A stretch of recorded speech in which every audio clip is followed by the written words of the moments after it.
সুপ্রিয় দর্শক বন্ধু, নিজেরাই গাঁদা ফুলের বীজ থেকে চারা তৈরি করে সেই সমস্ত চারাগুলো মাঠে বা বাগানে প্রতিস্থাপন করে কোন পরিচর্যার মাধ্যমে গাছে প্রচুর পরিমাণে ফুল পাওয়া সম্ভব, সেই সম্পর্কে নিয়ে এই ভিডিওতে বিস্তারিত আপনাদের সাথে খুঁটিনাটি আলোচনা করব।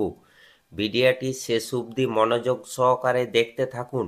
যদি ভিডিওটা আপনাদের ভালো লেগে থাকে অবশ্যই একটা লাইক দিবেন। চ্যানেলে নতুন এসে থাকলে চ্যানেলটিকে সাবস্ক্রাইবার করে পাশে থাকা বেল আইকনটি অন করে দিবেন। এবার মূল ভিডিওয়ে আসা যাক। প্রথমে আপনারা যদি বীজ থেকে গাঁদা ফুলের চারা তৈরি করে নিতে পারেন, তাহলে সেই সমস্ত চারাগুলিকে এরকম ভাব একটুকু বড় বড় করে নেবেন।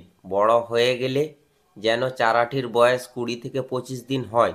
তারপরে ওই স্পটের মধ্যে জল দিয়ে মাটিটা আলগা যেন হয়ে যায়, আর চারাগুলি এরকম একটার পর একটা স্পট থেকে তুলে নেবেন।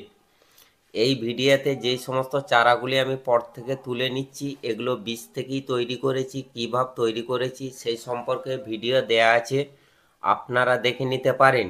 এবার এই সমস্ত চারাগুলি আমি পট থেকে তুলে নিয়েছি মাঠে লাগানোর জন্য।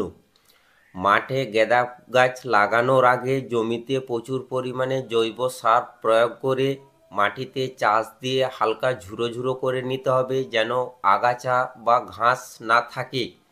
তারপর এরকম পাটি বেঁধে দিতে হবে।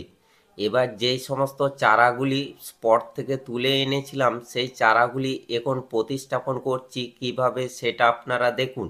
প্রতিটা চারা প্রতিস্থাপন করতে হবে 8 থেকে 10 ইঞ্চি ছাড়া ছাড়া, তাহলে গাছগুলি গ্রোথ হবে এবং বেড়ে উঠবে, প্রচুর পরিমাণে ঝাঁকড়া হবে। 8 থেকে 10 ইঞ্চি ছাড়া ছাড়া এইভাবে চারাগুলি প্রতিস্থাপন করতে হবে, আর প্রয়োজন অনুসারে জল দিতে হবে। চারাগুলি এভাবে লাগানো হয়ে গেলে আপনাকে 2 থেকে 3 দিন সকাল বিকেল এইভাবে জল দিতে হবে। পাম্প বা মোটরের সাহায্যে সেচ দেওয়া চলবে না।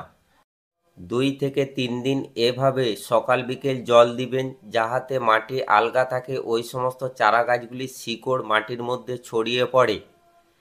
এই পদ্ধতিতে সমস্ত চারাগুলি আমার লাগানো কমপ্লিট হয়ে গেছে। চারা গাছ লাগানোর 2 থেকে 3 দিন পর আপনারা জলসেচ দিতে পারেন, যেমনটা আমি দিয়েছি আপনারা ভিডিওয়ে দেখতে পেয়েছেন। এখন চারা গাছগুলির বয়স হচ্ছে 10 থেকে 15 দিন। আপনারা 7 থেকে 8 দিন ছাড়া ছাড়া জলসেচ দিবেন। গাছের গোড়ায় ঘাস বা আগাছা জন্মালে সেগুলোকে নষ্ট করে ফেলবেন। আর গাছে রোগ পোকামাকড়ের হাত থেকে রেহাই করার জন্য যে কোনো ঔষধ বৈকাল টাইমে স্প্রে করবেন, আমি ডিসপ্লে দেখিয়ে দিয়েছি। আর গাছ প্রচুর পরিমাণে ঝাঁকড়া আর দ্রুততার সঙ্গে যাহাতে বেড়ে ওঠে, সেই জন্য রাসায়নিক সার হিসাবে ডিএপি প্রয়োগ করবেন। ছোট গাছে যদি কুড়ি চলে আসে, কুড়িগুলো নষ্ট করে ফেলবেন, তাহলে গাছ প্রচুর পরিমাণে ঝাঁকড়া হবে এবং বেড়ে উঠবে। গাছগুলি যখন 30 থেকে 35 দিন বয়স হয়ে যাবে, প্রচুর পরিমাণে ডালপালা বা শাখা বের হবে, এরকম গাছ ভর্তি আপনার কুড়ি আসবে।